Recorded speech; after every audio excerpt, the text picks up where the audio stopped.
Os grandes mistérios do passado. Segunda parte.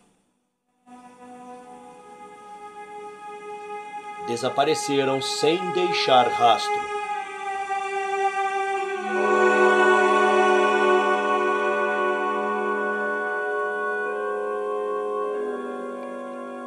Tesouros de guerra nazistas desaparecidos.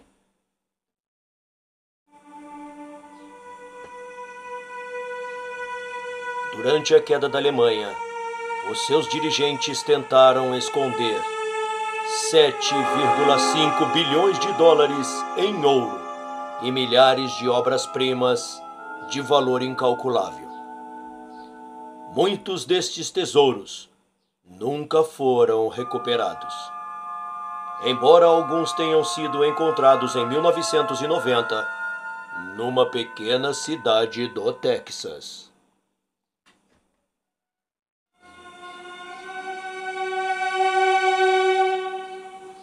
Bombas lançadas! Com portas fechadas! Vamos embora daqui!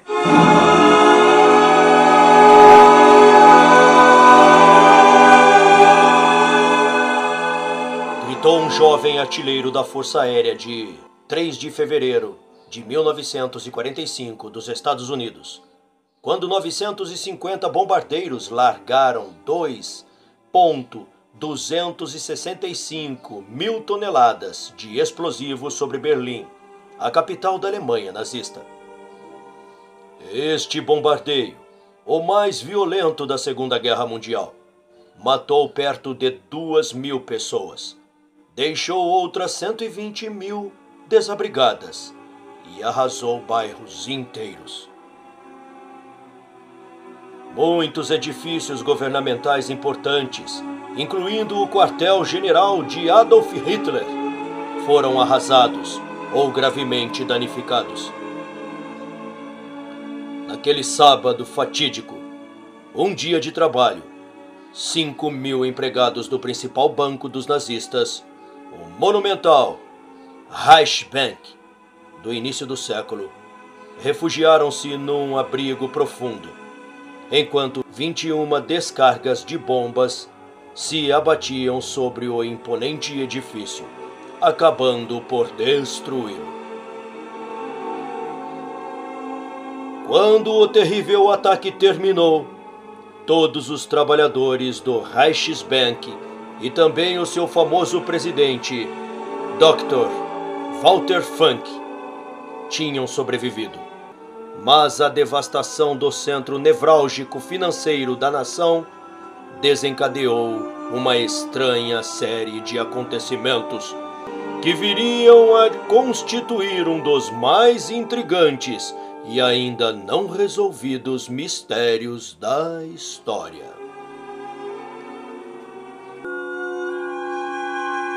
Aos olhos do mundo, as riquezas alemãs seriam transportadas secretamente e guardadas à medida que as forças aliadas penetrassem no país. Na realidade, funcionários governamentais gananciosos foram retirando milhões para si próprios, escondendo o ouro e a moeda tão bem que não voltaram a ser encontrados. Os cofres do Reichsbank guardavam a maior parte das reservas de ouro da Alemanha nazista, que hoje valeriam cerca de 7 bilhões e meio de dólares. Nestas reservas estavam incluídos 1,5 bilhão de ouro italiano.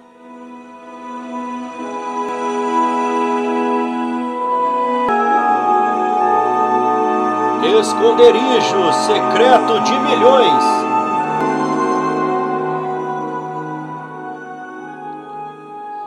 Bastou ao Dr. Funk um olhar aos destroços e à fumaça dos incêndios.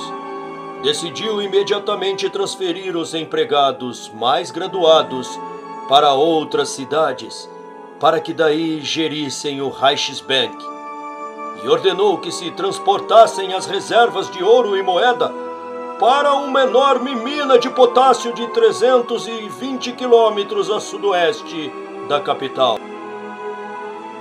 A mina de Kaiseroda, uma mina isolada situada a mais de 45 quilômetros do mais próximo povoado. Proporcionava um esconderijo 800 metros abaixo do solo. Havia 5 entradas independentes para os seus quase 50 quilômetros de galerias subterrâneas. Para a transferência secreta do grosso das reservas nazistas, cerca de 100 toneladas de ouro e 1.000 sacos de marcos em notas, foram necessários 13 vagões de carga. Menos de 7 semanas depois, no entanto, o Terceiro Exército Norte-Americano, sob o comando do general Penton, avançava sobre a região.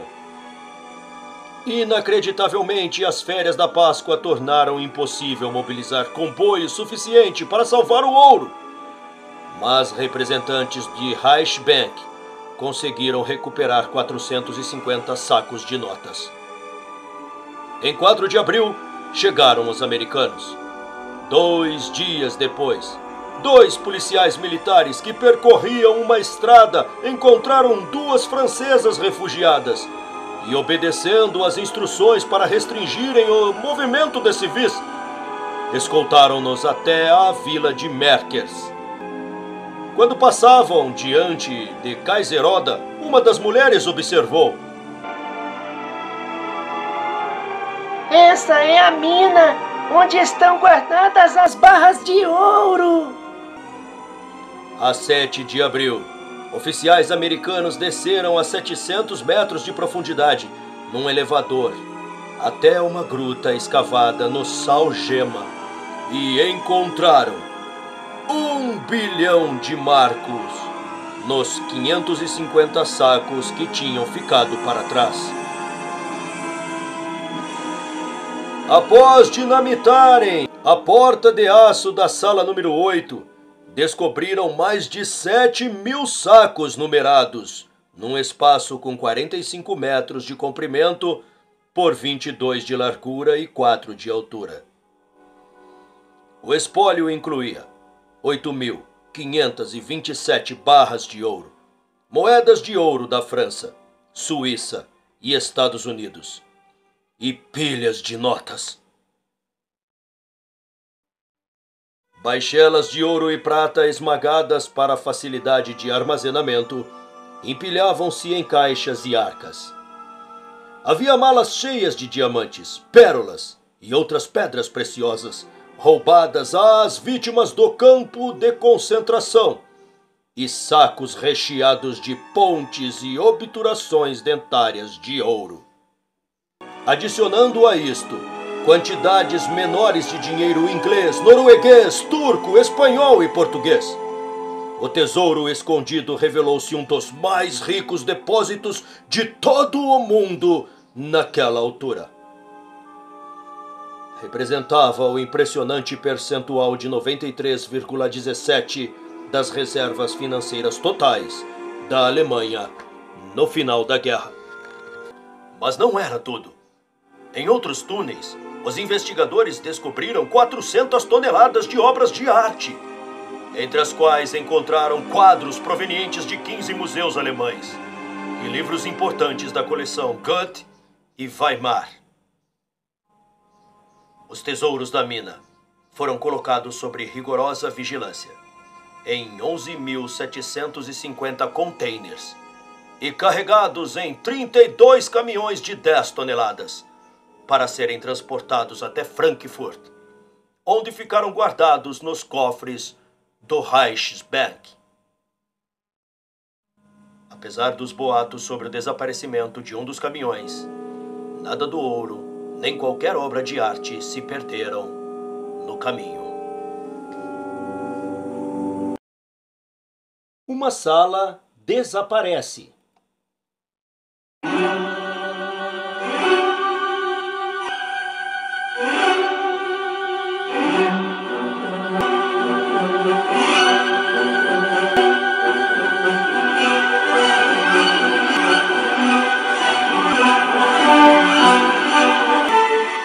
Ainda hoje se ignora o destino da notável Sala de Âmbar dos Czares, um cômodo inteiramente feito de âmbar entalhado. Esta sala foi doada pelo rei Frederico I, da Prússia, em 1716, ao seu aliado russo, o czar Pedro o Grande, que ficara fascinado pelo encanto indescritível daquela decoração acetinada. Pedro instalou seu presente num palácio perto de São Petersburgo, dando-lhe as dimensões de um salão de banquetes e acrescentando-lhe 24 espelhos e um chão de madrepérola. 2 séculos mais tarde, ao invadirem a Rússia na Segunda Guerra Mundial, os alemães empoderaram-se do presente e levaram-no para ser reconstruído no castelo de Königsberg. Após uma breve exposição ao público, a sala foi desmontada e levada para as caves do castelo, antes de a cidade ter sido destruída pelas bombas inglesas, em agosto de 1944.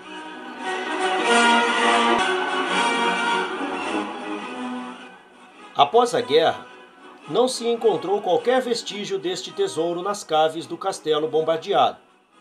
Eram muitos os boatos de que os nazistas tinham escondido a sala num navio, o qual fora depois afundado por um submarino soviético. Finalmente, em 1959, surgiram testemunhos que pareciam indicar que a sala de âmbar tinha sido escondida numa mina de sal. Quando os investigadores se aproximavam do local, deu-se uma misteriosa explosão, que provocou a inundação da mina, impedindo o salvamento.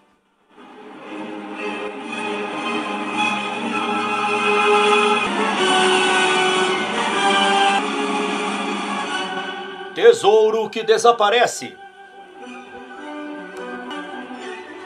Para o chefe da propaganda de Hitler, Joseph Goebbels, foi a sanha criminosa de Funk que entregou os tesouros do país nas mãos aliadas.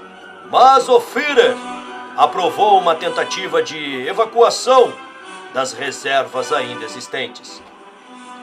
Na realidade, o plano foi iniciativa do seu oficial de segunda pessoa, o coronel da polícia Friedrich Josef Rausch, seguindo o exemplo da Gestapo, que já começara a transferir o seu ponto, joias, objetos de artes e notas de bancos para minas, lagos e outros esconderijos na montanha do sul de Baviera e norte da Áustria.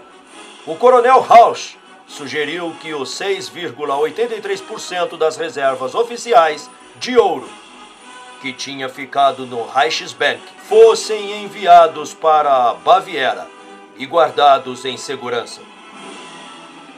As barras e moedas de ouro do Reichsbank a serem transportados teriam hoje o valor aproximado de 150 milhões de dólares.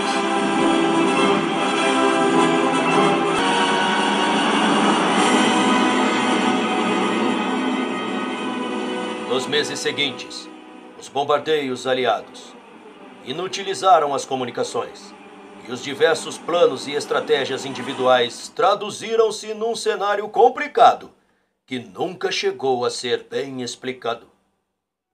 O dinheiro foi embarcado com 2 trens, enquanto se apontava um comboio de caminhões para o transporte de barras e moedas de ouro.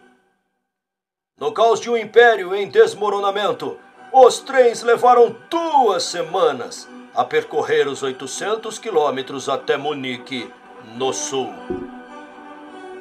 No caminho, Hans Alfred von Rosenberg-Lipinski, colega de Funk, fez transferir dos trens para os caminhões sacos de dinheiros em notas.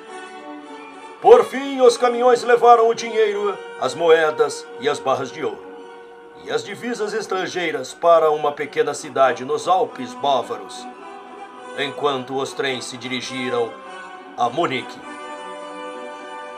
Entretanto, Rosenberg-Lipinski reteve um saco de moedas estrangeira e 5 pequenas caixas, por determinadas razões. Não se sabe o que lhes aconteceu, mas parece provável, dada a tragédia que atingia a Alemanha, que aquele alto funcionário do banco estivesse se preparando para um futuro confortável. Outros seguiram seu exemplo. Os caminhões carregados com os tesouros atravessaram os montes Carwendel, densamente arborizados, até um quartel de instrução de infantaria. Enquanto oficiais preocupados tentavam decidir onde guardar a riqueza cada vez mais reduzida do país, parece que Emil Januszewski, do Reichsbank, ficou com 2 barras de ouro, o que corresponderia hoje a quase $500 mil. Alguém que não conseguia acender o lume no fogão do alojamento dos oficiais encontrou-as entupindo a chaminé. E o velho e respeitado Januszewski suicidou-se. Na época desta descoberta, o resto do ouro escondido tinha sido enterrado em covas, à prova d'água, perto de um chalé alpino isolado, conhecido por Casa da Floresta. O papel moeda havia sido dividido em 3 lotes e enterrado em 3 colinas diferentes. Depois disto, as 2 barras de ouro recuperadas e uma grande parte de dinheiro acabaram sob os cuidados de um certo Karl Jacob, funcionário local. Não tornaram a ser vistos. Diversos outros nazistas de posto inferior, que também tinham ajudado a esconder o tesouro, aparentemente sucumbiram à tentação. Pouco tempo depois, o Dr. Funk e outros altos oficiais nazistas ficavam sob a custódia dos aliados.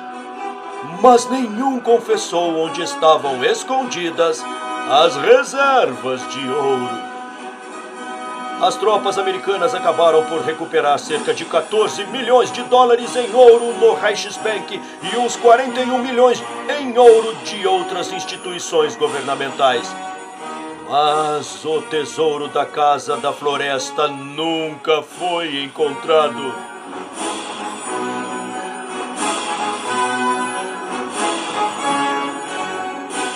Durante 4 anos, investigadores americanos tentaram solucionar o mistério. Mas, por fim, viram-se obrigados a relatar que cerca de $3,5 milhões, hoje 46,5 milhões, em ouro e cerca de 2 milhões, hoje 12 milhões, em papel moeda, tinham desaparecido sem deixar rastro.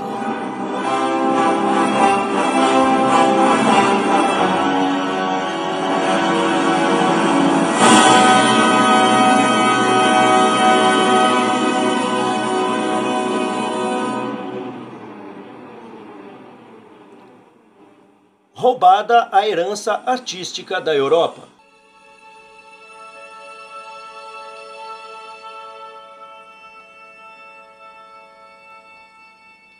A espantosa descoberta da mina de Kaiseroda motivou uma visita do comandante supremo das Forças Aliadas, Dwight Eisenhower, acompanhado de 4 dos seus generais, incluindo George Patton. Ao recordar a sua primeira visão dos preciosos quadros, este oficial impulsivo escreveu: Aqueles que valiam, em minha opinião, $2,5 eram do gênero dos que normalmente se vêem nos bares da América. Outros tinham opinião diferente, pois na coleção figuravam obras de Renoir, Tiziano, Rafael, Rembrandt, Dürer. Mas até estes expoentes artísticos ficavam ofuscados pela mais valiosa obra de arte de toda a Alemanha, o famoso busto da rainha Nefertiti, do Antigo Egito, com 3.000 anos. E mais tesouros foram encontrados em outras minas das proximidades. Os nazistas tinham acumulado vastos patrimônios artísticos, confiscados aos cidadãos e aos museus dos países conquistados. Aparentemente, inúmeras obras de arte foram destruídas durante a conflagração, mas muitas outras foram devolvidas aos seus proprietários, graças aos esforços das equipes de curadores dos departamentos do Estado e da Defesa dos Estados Unidos. Milhares delas, porém, nunca foram encontradas, e uma compilação recente feita em Munique dá como desaparecidas cerca de 4.000 pinturas europeias. O roubo dos tesouros artísticos de um país derrotado é tema bem conhecido que se repete ao longo da história, já registrado nos anais dos exércitos da Assíria, Egito, Grécia e Roma, e seguido pelas campanhas de Napoleão e nas conquistas coloniais britânicas. Os imponentes pilares de pórfiro vermelho de Santa Sofia, em Istambul, por exemplo, foram roubados da Persépolis persa pelos conquistadores romanos. Os famosos 4 cavalos no alto da Catedral de São Marcos, em Veneza, retirados para evitar os danos da poluição, foram saqueados de Constantinopla. Em 1907, a Convenção de Haia sobre Direito de Guerra Terrestre permitiu expressamente o salvamento de tesouros artísticos de todas as zonas de batalha. Mas os vorazes oficiais nazistas excederam todos os limites ao retirar milhões de dólares de objetos artísticos dos países subjugados. Alguns desses objetos foram expostos em museus alemães, mas outros foram armazenados em locais secretos ou levados para decorar as casas opulentas dos membros da corte de Hitler.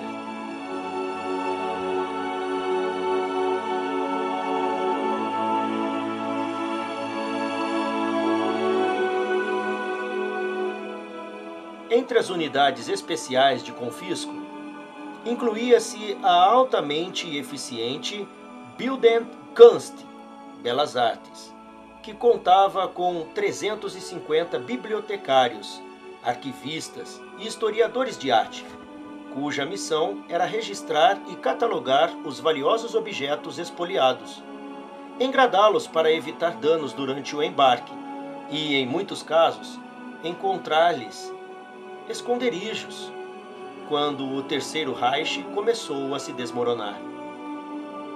É possível que alguma dessas obras de arte nunca venham a ser encontradas, porque muita da documentação relativa aos objetos escondidos perdeu-se ou foi destruída durante os últimos dias de combate da Segunda Guerra Mundial.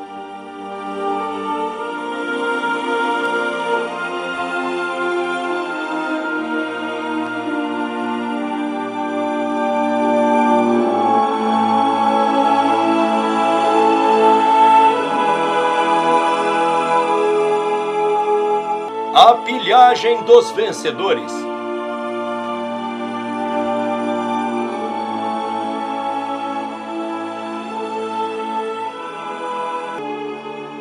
Não foram só os alemães que aproveitaram as surpreendentes oportunidades oferecidas pela grande dispersão de ouro, dinheiro e obras artísticas insubstituíveis. Para o horror de milhares como o general Patton, escrupuloso ao tratar de todos os tesouros nazistas, e que afirmou: Não quero que alguém jamais diga que o filho da mãe do Patton roubou, fosse o que fosse. Um impressionante número de soldados americanos pareciam ter dedos leves. Em cerca de 300 casos conhecidos, obras de arte valiosas foram ilegalmente levadas para os Estados Unidos. Os culpados foram processados por se apoderarem de artigos roubados e presos, ou destituídos por conduta imprópria. Até que em 1990 o mundo sofreu um choque ao saber que tesouros de arte alemães, incluindo uma das mais valiosas e historicamente significativas obras de arte medievais ainda existente, estavam inexplicavelmente sendo vendidas pelos herdeiros de um obscuro e veterano de guerra numa pequena cidade do Texas. Até a sua morte, em 1980, Joe T. Meador, cultivador de orquídeas e dono de um armazém de ferragens, teve em poder, segundo se contava, um manuscrito dos 4 evangelhos do século IV, de valor incalculável, embrulhado numa manta que mostrava frequentemente aos parentes e amigos da sua cidade, White Wright, a 100 quilômetros ao norte de Dallas. Encadernado a ouro e prata, o manuscrito com iluminaras de 1100 anos era proveniente de uma igreja de Quedlinburg, Alemanha, e foi subitamente vendido na Suíça por 3 milhões de dólares.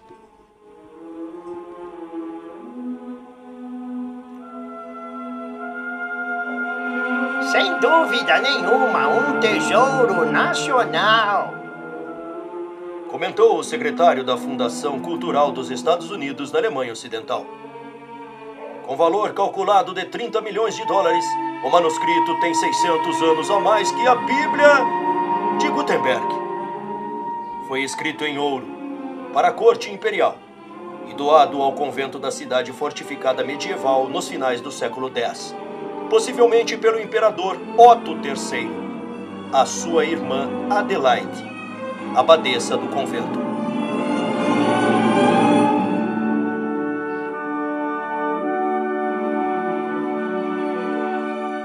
Verificou-se depois que o tesouro escondido de Meador incluía ainda um manuscrito de 1513 com uma encarnação ornamentada a ouro e prata e um relicário do século IX ou X, decorado a ouro, prata e pedras preciosas.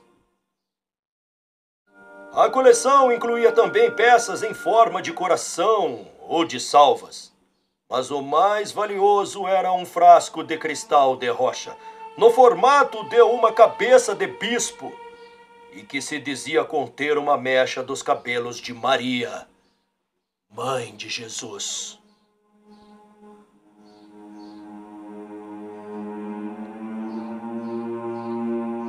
Havia ainda crucifixos de ouro e prata, um pente do século VII, que pertencia a Henrique I, e numerosos outros objetos de arte de grande significado histórico e religioso. Os tesouros tinham sido retirados da igreja de Quedlinburg e escondidos por segurança no túnel de uma mina quando as forças aliadas avançavam em direção à região nos últimos dias da Segunda Guerra Mundial. Segundo os registros do exército americano, as autoridades que examinaram o espólio encontraram todas as peças presentes intactas.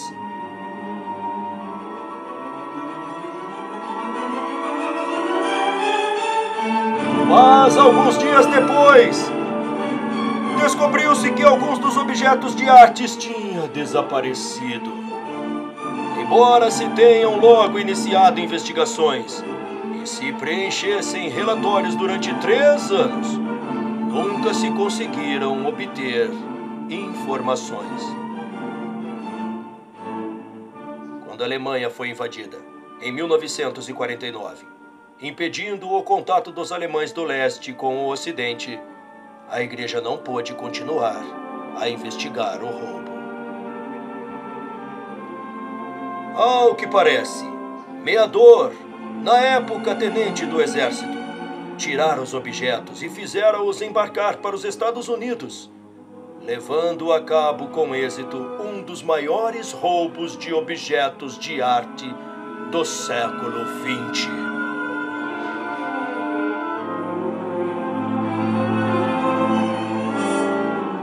Professor de arte frustrado, que por força das circunstâncias se vira obrigado a trabalhar no armazém de ferragens da família, Meador confessou certa vez a um amigo que se debatia entre sentimentos de culpa e prazer que lhe proporcionava a beleza daquelas obras de arte.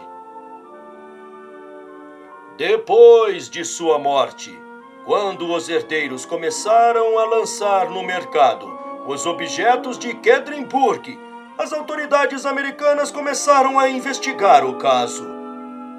Após meses de diligências legais, os herdeiros concordaram em renunciar à totalidade do tesouro contra um pagamento de 2,75 milhões de dólares. Mais 1 milhão do que a primeira importância já recebida pelos evangelhos.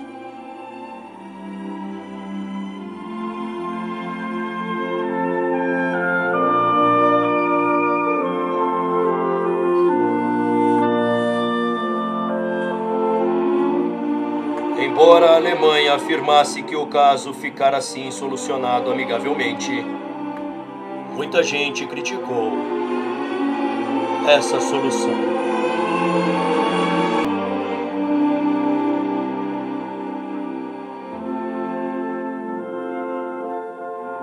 Continua no próximo capítulo.